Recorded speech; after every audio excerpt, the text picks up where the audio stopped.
Today's episode is sponsored by newspapers.com, the largest online newspaper archive. Newspaper.com makes it easy to find your family's story with more than 500 million digitized newspaper pages from the 1690s to today. Search for obituaries, marriage announcements, birth announcements, photos, and more in papers from across the United States, the United Kingdom, Canada, and beyond, stretching back 3 centuries. For our Genealogy Adventures audience, newspapers.com is offering 20%, that's 20% off the publisher's extra subscription. Just use the code Genealogy Adventure, that's singular, at checkout. That code once again, Genealogy Adventures, for 20% off at Publisher Extra. And if you didn't catch the code, we'll be posting it in the comments. Hello, everyone, and thank you for joining us today. I'm Branya. I'm Brian, and as always, welcome to Genealogy Adventures, and thank you for sharing the next hour with us. Yes, so we're going to jump right in because I just learned something else about this young man who we're getting ready to speak to. His name is Patrick Joseph Elias, also known as PJ to the genealogical world. He is an aspiring genealogist and have been researching his family and other families like his for 7 years. He specializes in Western Slavic genealogy and is a member of the Hidden Branch, Their Voices podcast, and Next Generation. So welcome, PJ. How are you today? I'm very good. Thank you. Welcome to the show. Proud of you. Oh my God. So let me tell you guys why I'm so proud of this young man. This young man is 17 years old. 18. 18. I'm sorry. 18 years old. Don't make him younger than what he is now. But yes, 18 years old and deep into what most people say is a hobby for older folks. So I am so excited that you have decided to be a part of this. And I am looking forward to learning more about what you can teach us with Slavic genealogy. So we're going to start things off really simple. What was it about genealogy and family history that got you really interested? So I got really interested when I was about 10. I wanted to break a massive brick wall on my Elias side of the family, which is my surname. And they were in Romania, and basically no one knew anything about them because they were orphaned at 18. So we knew nothing. And that was my major goal, was to figure out who their parents were. Because I'm sure one of the reasons why, Donnie is really doing the pom-pom cheerleader bit in the back is to get people roughly around our age, and I'm going to be polite, not say what our ages are, is like mission impossible. And forget getting people who are around your age. So I think it's just really incredible that you've already have that passion. And if I understand correctly, you're actually part of, is it an official organization that's kind of has the next generation of up-and-coming genealogists? What's that community been like? Yeah, so the Hidden Branch is it's an organization that we try to get more young people into genealogy. It's relatively small compared to like most organizations, but for like it, as far as we're aware, we're the only young genealogists there are. So there's about maybe 15 members, and that's been really good to have a community so that people feel like we're not the only ones out there. So I have to ask, has the wider genealogical community, us older folk, have we been as welcoming and as inclusive as we should be? Yes, definitely. Oh, well, that's good to hear. That is good to hear. That's wonderful. That's wonderful to hear. But sometimes it's not. Definitely, when you get always professional people are great. Usually some amateurs and stuff like that sometimes aren't as nice, but whenever dealing with a professional genealogist, it's great. So I think the fact that you can say some amateurs at the age of 18, I think that's awesome. And that you're you're into it as well as you are, that you're going to be, and then, I mean, you're going to be able to tell me right now, but as far as I know, Slavic genealogy is pretty difficult to research. So, unless I'm on some other planet. And so, for you to be able to say, amateurs, I find that to be awesome. And I'm just extremely proud of you. And all of those that you work with that are in your age group that's doing that.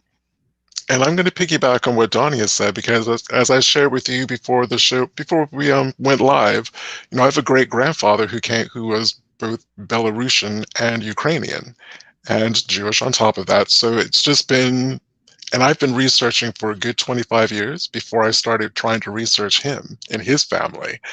And even with all of that experience, it is such a tricky region, and just a tricky part of the world to do any kind of research in. So the fact that you know, learned how to do your genealogy from here and then go back to that Slavic region is just wonderful. Yeah, it is. So I'm sure the audience is wanting us to get into the meat of what we're going to be talking about.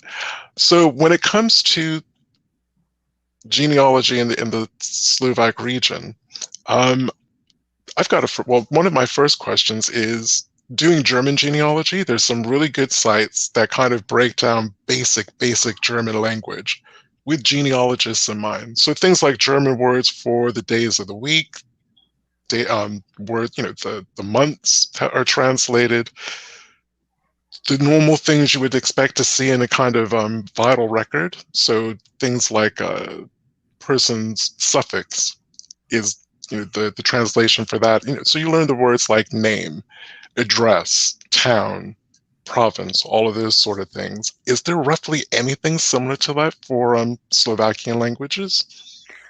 Yes and no. Family Search has guides, but they're very, very basic. So you'll get things like name and like place and things like that, but not occupations or like anything really more complex than just the bare bones stuff. So usually you have to like learn the language by yourself if you wanted to figure out what each word meant. So what was that process like for you? I grew up in a pretty Polish family, so I recognize a lot of words. Of course, I had to learn many, but um, a lot of words are pretty easy if you grow up in a Polish family. So that's more or less how I learned. So is it a matter if you're looking at a Polish record and maybe a Ukrainian record, that the words are it's almost like Spanish and Portuguese, that sometimes the words are just close enough that you can make that translation, or is it just two very different languages? So with Ukrainians written in a Cyrillic and Polish isn't, Polish Okay. is written in Latin. Well, in a version of Latin. So I can't read Ukrainian, but I can read Polish. So So People it who is. you read have to. Do people you who have to read like go through? Go ahead, baby. Go ahead. people who read like Ukrainian and Russian, that's a whole different realm almost, just because it's a completely different base language. So is it safe to say that when you're doing this type of research, it may be good to have a translator the entire time Yes. you're doing it, or even learning the language for that matter? Yes, definitely. Wow. Mm. And one of our audience members just pointed out something that I was going to lead into is, in Ukrainian, there's the standard way of writing, and then there's cursive.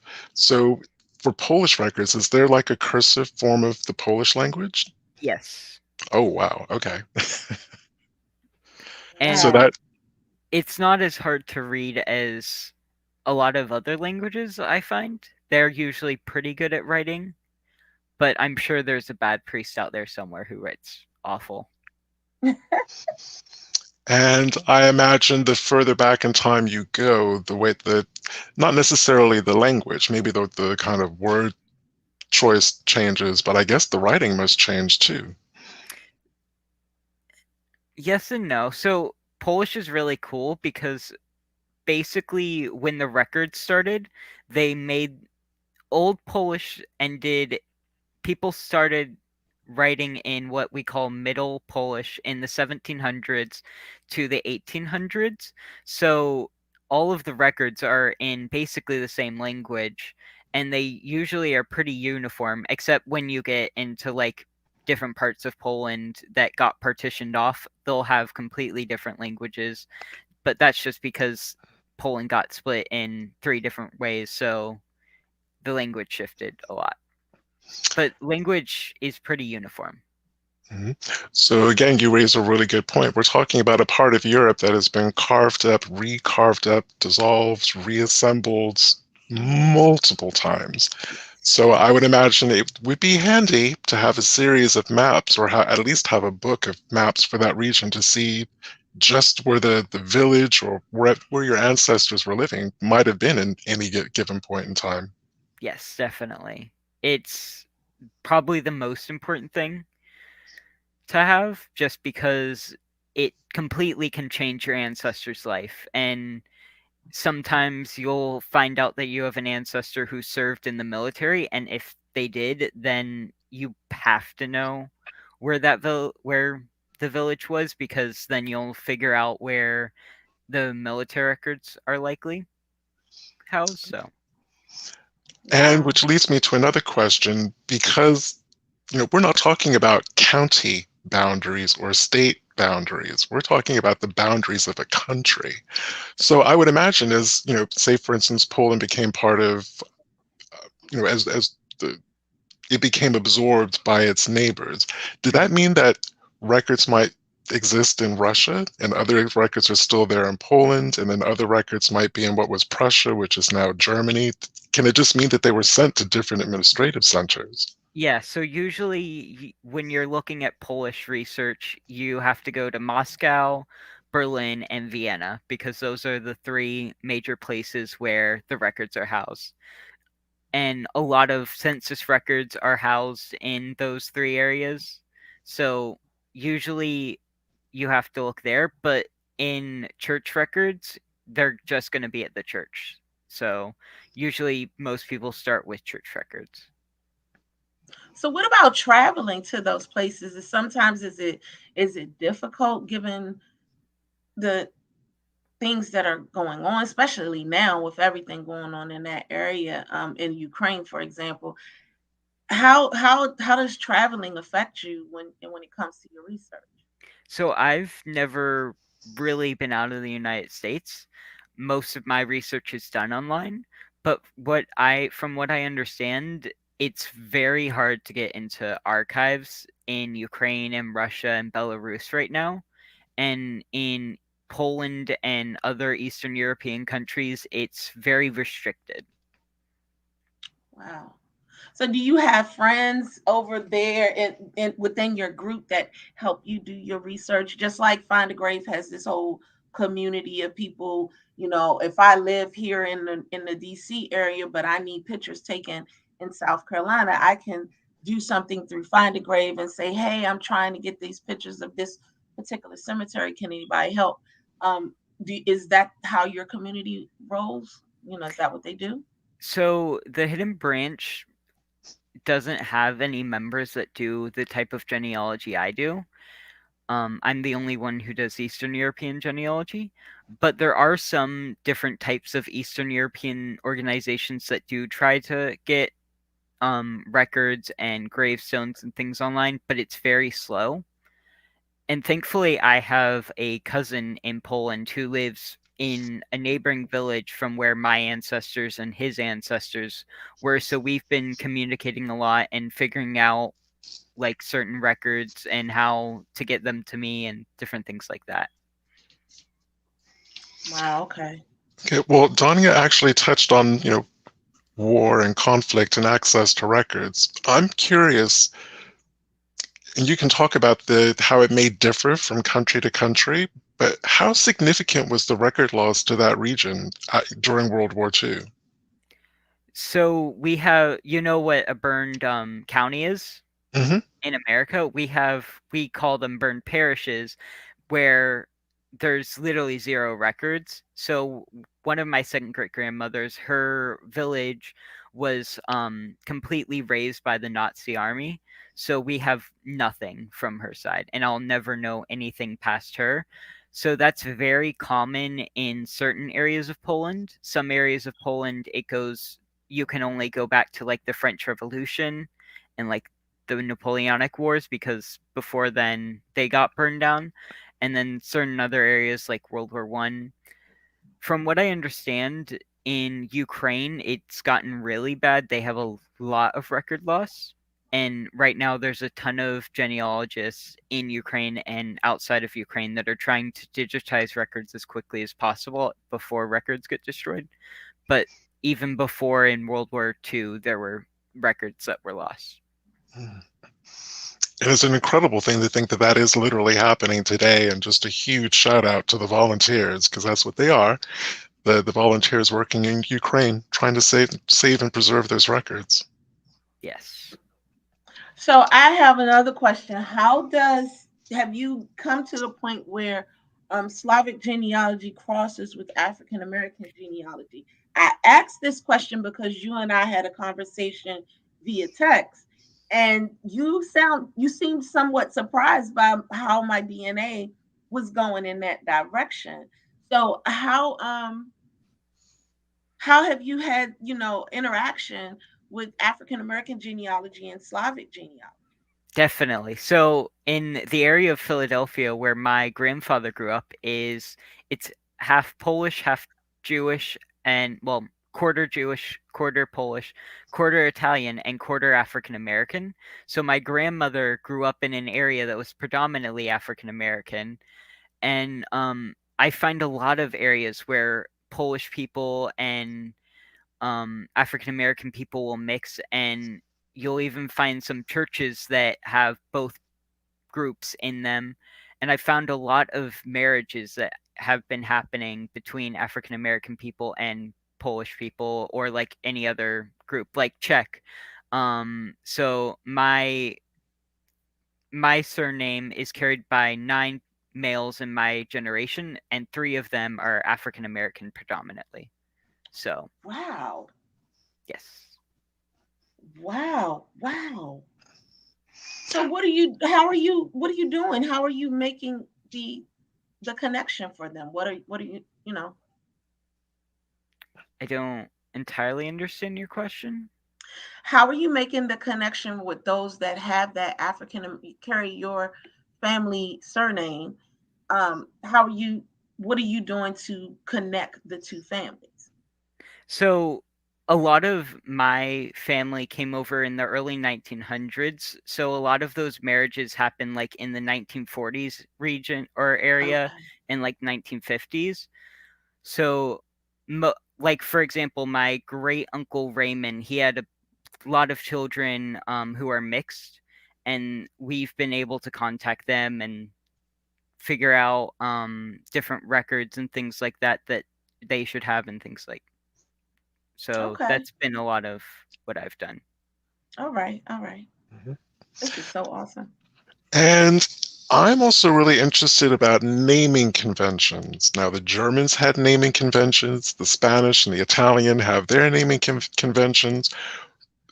Now, considering that the Slavic region is a large region, many cultures, many different peoples, can you talk about what some of the naming conventions in that region are? So we have two naming conventions, I guess. Surnames are a whole thing that get very complicated very quickly, but when just naming children, usually they name the first child after the paternal grandfather, and then the maternal grandfather's the second male child, and then of course for the grandmothers the same thing, and then eventually the father and the mother. So it's pretty similar to what you find, I think, in Ireland has the exact same system. Okay. That's awesome. I wanted to share real quick, Daniel's genealogy. He says, "You are one of a kind in our team, PJ. This is why we are excited. You are a part of our team." So this is just more. accolades to you. Now, in the wider genealogical community, we have these people, these wonderful people called search angels. You find them with genetic genealogy, you find them with paper trail genealogy, just people who are happy to give of themselves and their time and their knowledge to help people break through brick walls. And in the course of you learning about Slavic genealogy, was there an angel who helped you? Is there kind of an Eastern European kind of a genealogy angels group? There really isn't. Eastern European genealogy is very small. There aren't many people doing it, especially if you get to places like Ukraine. I probably only know a handful of genealogists who do Ukrainian genealogy as their profession, and similar things for like Russian and Romanian genealogy. They're pretty unheard of, sadly. So a lot of people are just self-taught. Hmm.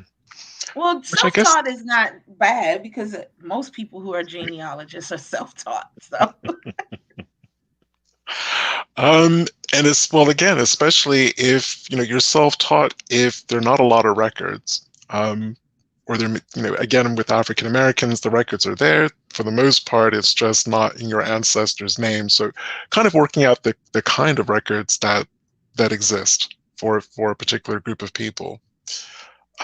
Which leads me to another question. I mean, apart from the marriage records, death records, birth records, what other kind of records exist that people can find in to research their Slavic ancestry? You can often find census records. Usually you'll find that in Western Poland with the German partition. They kept really good census records. Sometimes you can even find records when people got their freedom, when they got out of serfdom. You'll find records of people getting basically freed and what they got to keep from their previous estate, basically. Okay, and what time period does that cover? That's the early to mid 1800s. It depends on, again, the partition. So I forget when Russia and like each of the partitions did it, but I know Russia was the very last, and they did it, I think, in the mid 1800s. Germany did it in 1820, and then Austria-Hungary did it, I believe, in the 1830s. Oh, cool. And for those kind of records, where can people find them, or where do they tend to get stored? They tend to get stored at the Polish National Archives, or you have to go to places. You have to go to the National Archives in Germany, Austria, or Russia, which right now in Russia you can't really do, but I'm pretty sure you can do in the two other places. Mhm. so when you could do it in Russia, what kind of help did you, excuse me, did you receive? So I don't do a lot of Russian research, but what I Okay. understand is that you really don't get any help. It's very, very touch and go in a lot of places. Most of my ancestors come from Western Poland. I do have two lines from Eastern Poland, but due to the war, again, everything was destroyed on those two lines. So I have nothing. Wow. Wow. My One of my second great grandfathers came from Warsaw, and Warsaw was raised during the war. So there's literally nothing. So again, very much like where my great grandfather, Mr. Cohn, came from in Borisov, just outside of Minsk. World War II, that whole place was just demolished. So all records gone. So there's nothing like you guys. So Because they pulled down the synagogue. After they pulled it down, they burnt what they could. They demolished the Jewish cemetery. Yep. So they just literally leveled everything. Jesus. And that's a very common story among Eastern Europeans. There's nothing to go back to. Yeah, because the Slavic people themselves, they also bore the brunt of the Nazi hatred. Yes. So I they have there's so many records. A, a lot of people, in fact, only what they can find is Holocaust records. So, for example, in many of my families, I find records in Auschwitz and things like that, and those are the only clues I have about their families. So, Wow. that's very, very common story as well. so given the iffiness of the existence of a paper trail, it's a two-part question. Would you suggest that people do DNA testing? And is there a service that's perhaps performs better with people from Eastern Europe? My Heritage is a great website. They have by far the biggest database for Eastern Europeans. I always will recommend Ancestry and 23andMe if you're American. Those are very good websites for finding family in America. But My Heritage is by far the best website for finding anyone in Eastern Europe. Now, my heritage doesn't necessarily have the same kind or the volume of records that Ancestry has. But can you talk a little bit about the record sets that they do have for Eastern Europe? They have lots of indexes of the church records that do exist, so that's very helpful. They also have synagogue records for when they didn't get destroyed, and they have lots of family trees that Eastern European people from like Poland and Russia have built and put it onto their website because that's the primary website that they use. And they also have that, I believe yes, it is them. They have that amazing DNA tree, Yes. which is superb. Who? Ancestry. I mean, my My heritage. heritage. Heritage. Yeah. I love them. I love my heritage. That was less.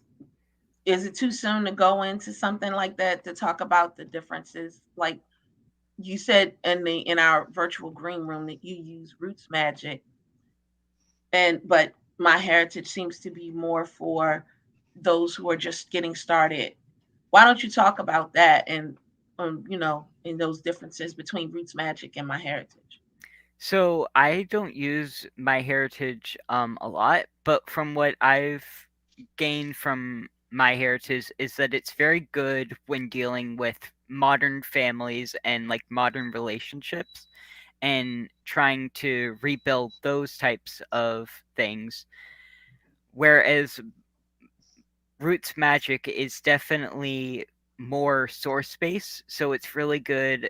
And I know that you said this at making sure people check their sources and really analyze all the information in a source, which is why I like Roots Magic more because they force me to look at citations and to look at the records and be a good genealogist in a sense. Okay. And in the green room, we were having a great chat. I asked you a question that I'm going to repeat. So, not wanting to generalize, but your generation is what we would call technology natives. You guys pretty much grew up with technology from birth. My generation, not so much. It's been a bit of a learning curve. What is your take about the kind of technology and tools that genealogists have available to them today?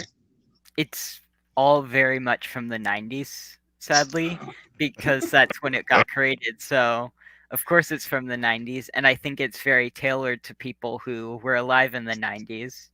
So, I think that things do need to get modernized. I just don't know how to do that, and I don't know the best path for most websites to try to modernize.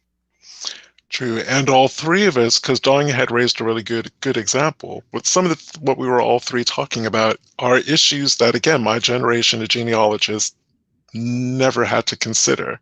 So things like how do we add binary people to a family tree in a way that's true to how they live their lives, transgendered people. And I was really curious to see if your generation was having perhaps genealogy related questions and industry related questions that my generation's not having and perhaps should.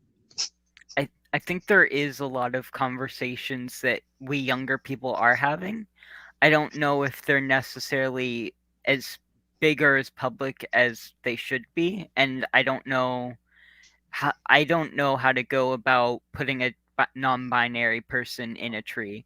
Usually what I try to do is put their pronouns in, say, notes, but that doesn't really explain to most people on like the tree what they mean. Or I also try to put like transition dates and things like that in notes and keep like their, like for a trans person, their old name in the notes away from what I would put their normal name as. Yeah, you're really making me think on all of this. Like, I was having a conversation with my son last night, and how genealogy is not bending towards that. It's not something that can bend, to be honest, because of DNA and things of that nature. But the stuff that you're saying, it's really making me think, like, how can it still all be included without taking, I guess, the integrity of what genealogy is, Well, because away from it. we kind of touch on it. I'll give an example. Donnie, you and I know how difficult and sometimes seemingly impossible it is to research an ancestor or a family that changed their name. One day they were this, and the next day that they were that. So that's hard. That's sometimes challenging for us to be able to document because, again, like someone whose name has changed, I'm not, again, depending on how someone wants to identify, they may change their name uh, to reflect that.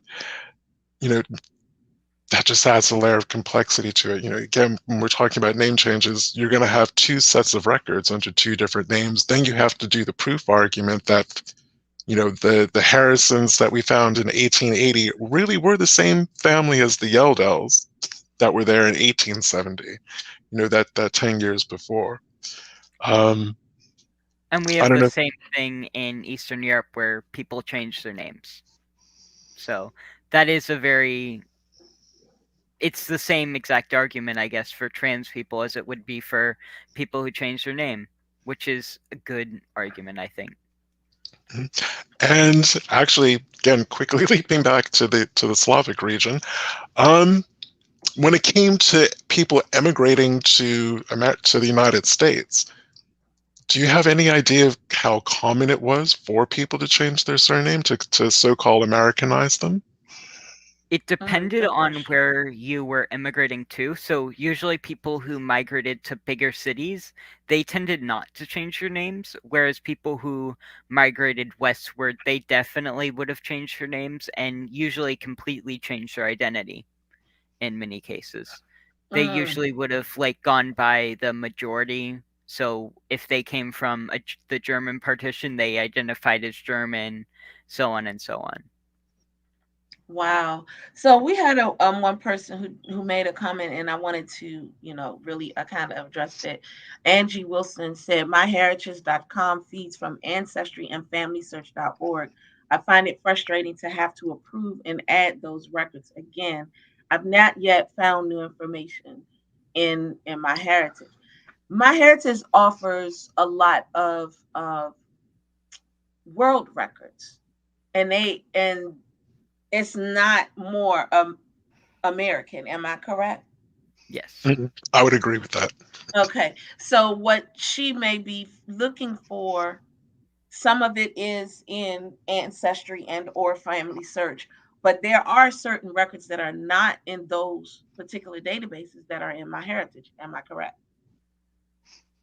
Yes. So it just Mhm. could well be that the people that she is researching, just is her information is in both areas, and that's why she doesn't have to find anything Yeah, necessarily. I was going to say if your research area is primarily the United States, that's going to be covered by Family Search and Ancestry. Um, I can't think of anything that my heritage would have that would in that specific instance that would be any different than those two.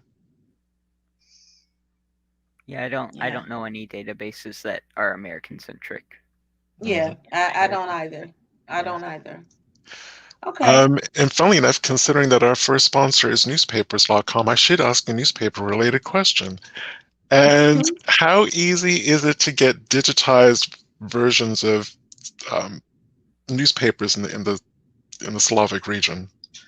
Polish people and Eastern European people in general didn't really have newspapers, Oh my and goodness. especially you'll find them sometimes in places like Moscow or in like Warsaw, in major cities, but most people don't have ancestors that lived in major cities, so it's not super helpful to them. And if your ancestor migrated like mine did, a lot of websites don't have Eastern European newspapers that they made in America. So a lot of Polish people and different Eastern European groups made their own newspapers, but they haven't been digitized yet, which is really frustrating if your ancestor only spoke Polish and didn't know any English. Mm, that's amazing. So I guess if there was a more modern kind of habit of publishing births or marriages in newspapers, like, you see here, you see the birth announcements, you see the marriage announcements, we have obituaries. Is that a thing in the Slovak region? And if so, kind of when did that start as a cultural norm? It really wasn't. Most people didn't really record birth or marriage records until the late 1800s, and they definitely didn't record them in newspapers. You'll sometimes find people will write down when someone died in like a periodical, but that's pretty rare even. So everything's it sounds like to me a lot of the research for that area is a guesstimation, go by oral history, um, and you can't really confirm it. Yeah, there's a lot of since there's a lot of record loss, it's very hard to confirm a lot of things. And sometimes you'll only find one record for your ancestor, or you'll only find them mentioned once and they aren't even the main person. So like I have a lot of marriage records where the father's listed and that's the only thing I know about him is that he's the father of this person. Mhm. But I will Jesus. never know anything more about him. Now, I've got an interesting one that happens in Belarus, and I'm curious if it happens in Poland. So the Belarusians can refer to a town by one name. So, for instance, I'm going to say Borislav. But the Russians, who are also either living in the same place or around the same place, or because it was part of the Russian Empire, would spell it and pronounce it a different way, Yep. Borisov. Do you come across that in Poland or anywhere else in Eastern Europe? So everywhere in Eastern Europe usually has like 4 or 5 different names. It's great when that happens because you never know where a place is. I was looking in actually Lithuania today, and there was a place that had 5 different names. They had a Russian name, a Polish name, a Lithuanian name, and a bunch of other different groups' names. I think they even had a Hebrew and a Yiddish version. So you'll find a lot of places that have like 5 or 6 different names depending on the people that live there. It's very normal in Eastern Europe. So again, that would be something else that people would need to research. Yes. You'll But find how? you'll find it a lot of times on maps. You'll just have to keep laying maps down in different languages and comparing them and seeing where they match, and you have to a lot of times I'll use a notebook or a different genealogical software and just mark down all of the versions that I found of a name. And you'll even find different versions of a village name depending on the era, which is really fun. You'll find it like one year it's this name and another year it's a completely different name. Oh my goodness. And I'm sitting here complaining about learning the maps. You're No, learning literally. languages. Yes, this is really like we really do, PJ. We complain about the fact, especially where we research at. Brian and I are cousins, and in South Carolina, we began to learn that everybody in the area was connected because at one point that particular area was one whole section Yeah. called the 96th district, and then it started to break and they started to split it into different counties. And now that they've done that, now we have to learn when this county was broken so that we know where that person was living at that particular time period. And I mean, I complained about that. I was like, I don't want to. I threw a whole fit because I'm a baby. So I threw a whole fit. I don't want to know that. No, I don't want to do it. And here you are learning two and three different languages and putting this. Wow. Okay, I Yeah, won't we complain. we have that problem too, where you'll find that we have a different word for them. I don't know how to say the word, but we have like districts, we have counties, we have all these different types of levels of organization that the governments had, and they kept changing and shifting as people would migrate somewhere, or people would a place would get depopulated, so they would completely change the borders of an area. It's very complicated sometimes. Mhm. And also not forgetting that, places like Poland were parts of different kingdoms, Yes. different empires, and I guess, some administrative person or some royalty was like, yeah, we don't really want people, we don't need people there, we don't really want people there, or they're in the way. Let's just move them all here. Yep, Mm, that would mm. happen quite a bit. Yeah, Mhm. That's how Colleen my Rose said, ancestors go ahead. that's how my ancestors ended up in Romania, is because they completely got removed. Wow. Yeah, Colleen Rose says, and trying to find, she said, ooh, and trying to find the German towns in Ukraine can be difficult. So I'm definitely this is crazy to me. We do have a question from one of our other people, but I'd like to take a quick commercial break if we can, because this is just also awesome. I don't want us to go over on our time. So let's take a quick commercial break and we'll be right back. What is the difference in researching in Jamaica and researching in the United States? Join us Sunday, May 15th, when we talk with Linford Sweeney as he shares tips and strategies to research in Jamaica and other Caribbean islands.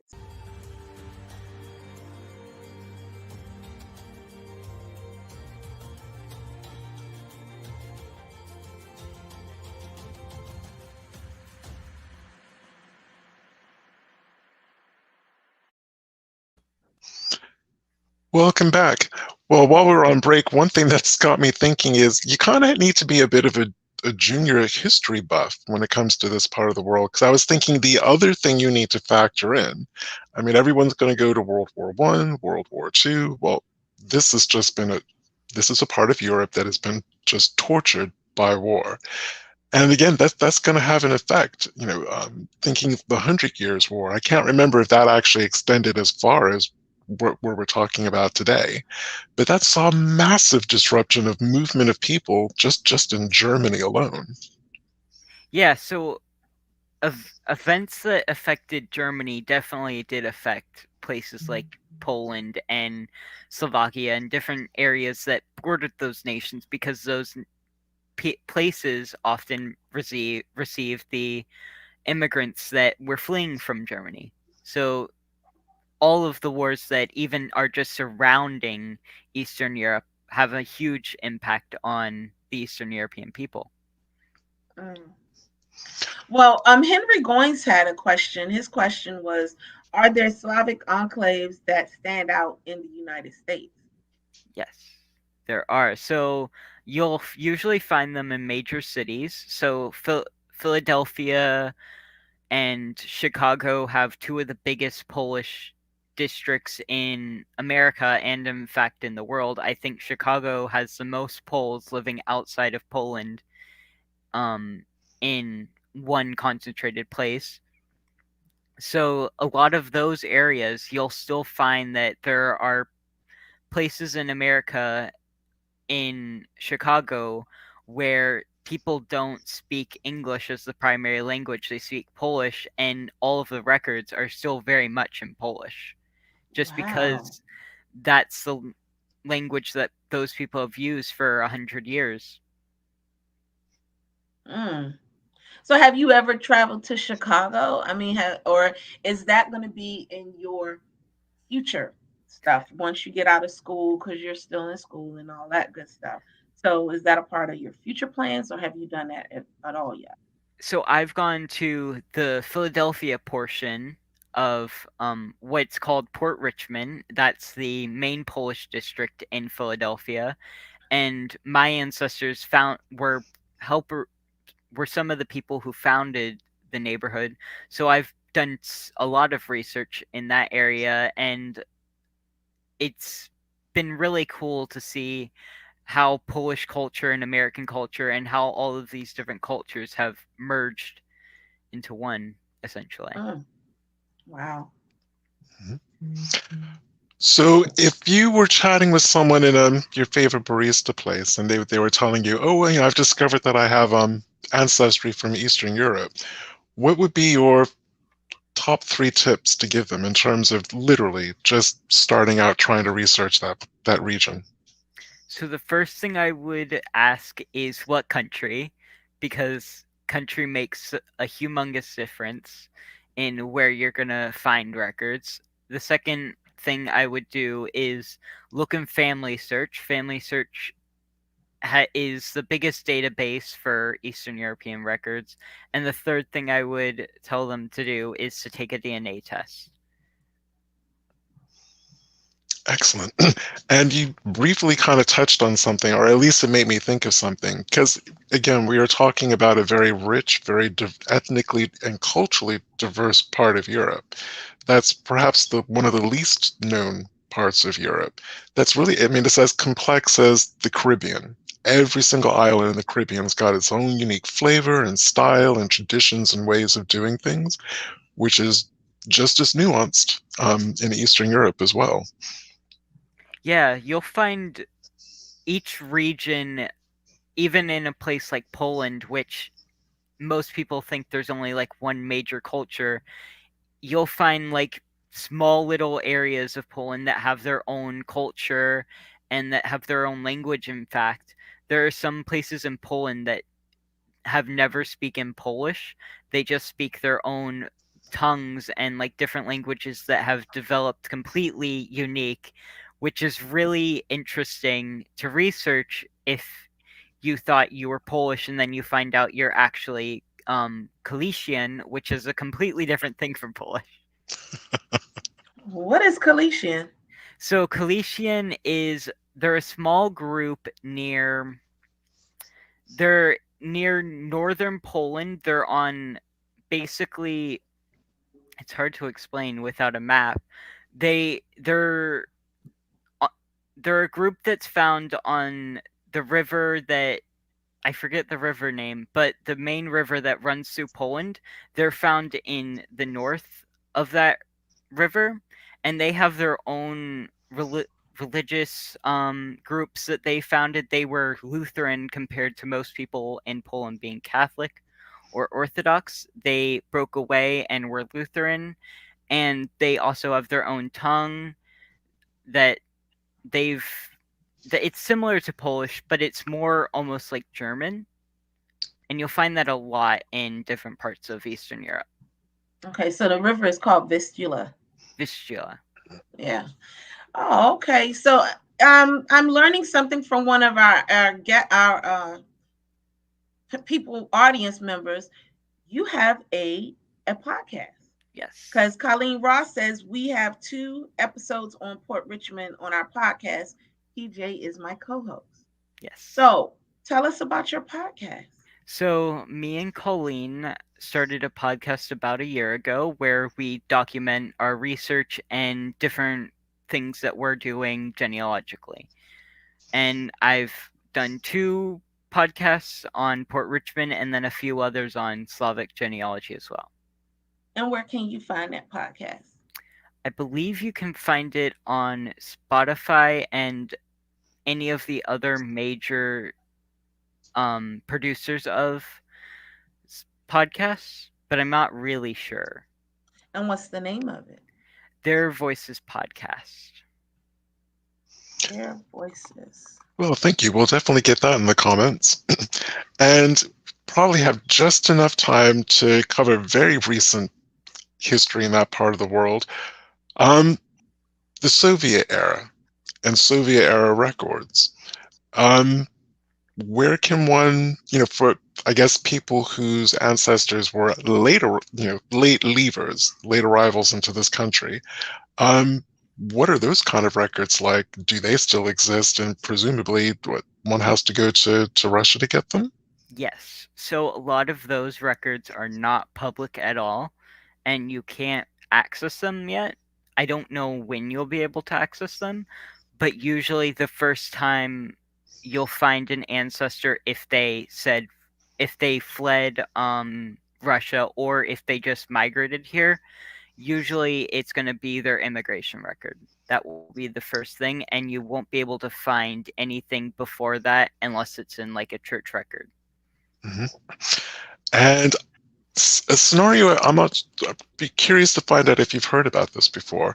So, again, staying on the Jewish side of my family, have a Jewish ancestor who was in Hungary at some point.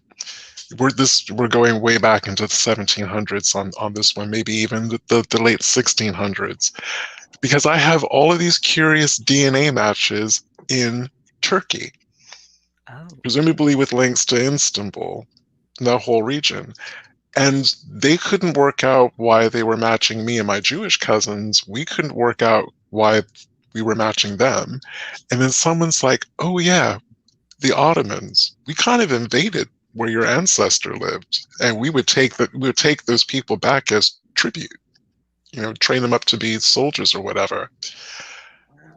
Do you know how widespread or what that kind of impact was in terms of Eastern Europe? So yeah, the tributary system definitely had a big impact on southern Slavic people. So places that are in the Balkans, a lot of Yugoslavian people that like were part of Yugoslavia, they'll have a lot of that heritage where you'll find they're mixed with Turkish, and you'll find that they have a lot of and record I'm sorry, DNA matches that are in Turkey. In northern Europe, in northern Eastern Europe, you won't find that as much.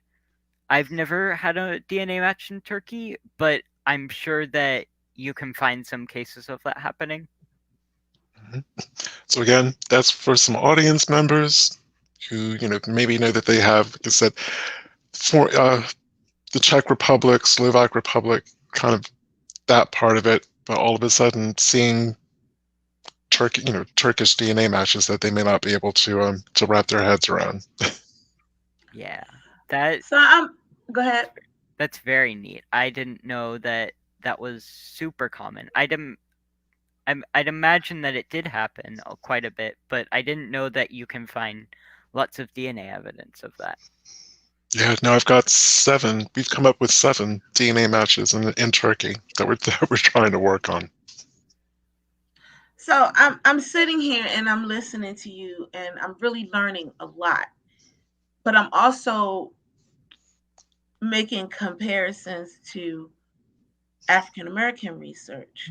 And the difficulty between the two is really similar. Um I guess what I want to know is like, did you ever find anybody, whether it was for you or for someone else, who enslaved someone? And once you did find it, did you question why? Because the difficulty is so similar between the two that it would make me be like, why would you want to do this to someone who's already, it's already been done to you in a certain way, if that makes sense. Does that make sense? Yeah. So I have looked for Polish people who had slaves, and it's not very common. I've only found about like 5 or 6 people that did it, which relatively speaking that's uncommon.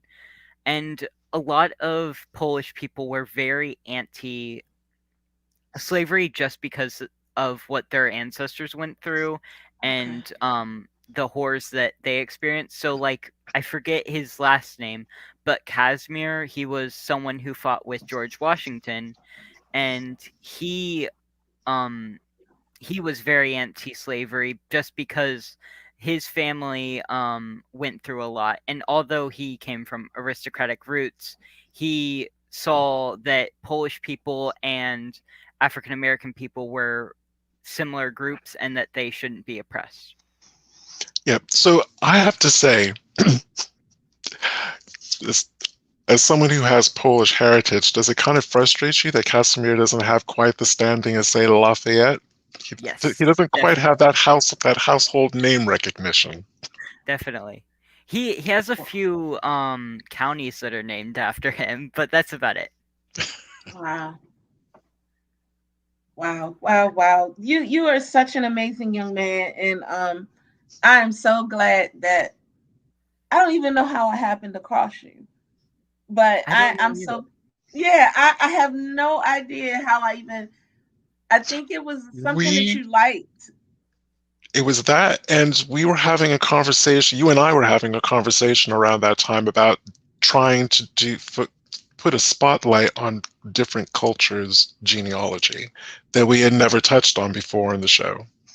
And then he ended up liking one of my tweets, and his Twitter is handle is at Slavic Genealogy. I was like, oh, different one. So well, I'm so glad that we were able to, talk to you and learn some more stuff because it amazes me the similarities in African American genealogy and Slavic genealogy and the difficulty in finding your family and everything. And I applaud you for going through that because I know what we go through and Mhm. trying to find our family. So um, it's a difficult thing, and you are doing an excellent job, young man. I'm proud of Yes, you. yes, you I know I are. sound like a mommy. Because again, it Wow. just doesn't seem as though Slavic genealogy is something that gets discussed in a public forum very often. And to be honest, I've even gone to some of the bigger genealogy conferences, the ones that they've had online, to see if it's a topic that has, I suppose, gotten regular coverage, and it really, really hasn't. Sadly, it R- hasn't. Right. So if someone wanted to get in touch with you, how do they do that? That you could go to my Twitter, you could go to my WordPress, which you'll be able to find a bunch of different links to my social media, or you can send me an email at slavicgenealogy@gmail.com. Those would probably be the best ways to get in contact with me. All right. Well, I want to just thank you so much again for being on our show. Especially And on Mother's Day, and we didn't say on that at the top of the show. Happy Mother's Day, all the moms. Yeah, happy Mother's Day, mommies. I mean, I just feel like a proud mom right now because I'm speaking with him. So it's, I mean, my children make me proud all the time and everything, but you have just added to that because this is something that our kids are not into, and I'm really, really proud of you and the entire Hidden Branch. Is there a way that people can join the Hidden Branch? Yeah, if you're interested in joining the Hidden Branch, you can send us an email at the Hidden Branch. I believe it's at gmail.com. I'm not exactly sure what our email is. Or you can just send us a message on Twitter or go to our website and we have a bunch of information there. Great. Well, we are at the top of the hour. Thank you so much, PJ, for joining us. Thank you, everyone at home. I know we just literally touched the surface of Slavic genealogy, but we really hope that the topics and the areas that we covered are going to help you in your genealogy journey. So until next week, Sunday, 4 p.m. Eastern Standard Time, I'm Brian Sheffy. And I'm Danya Williams. You guys have a great day and enjoy the rest of Mother's Day and everything like that. See you next week. All right. Bye, guys.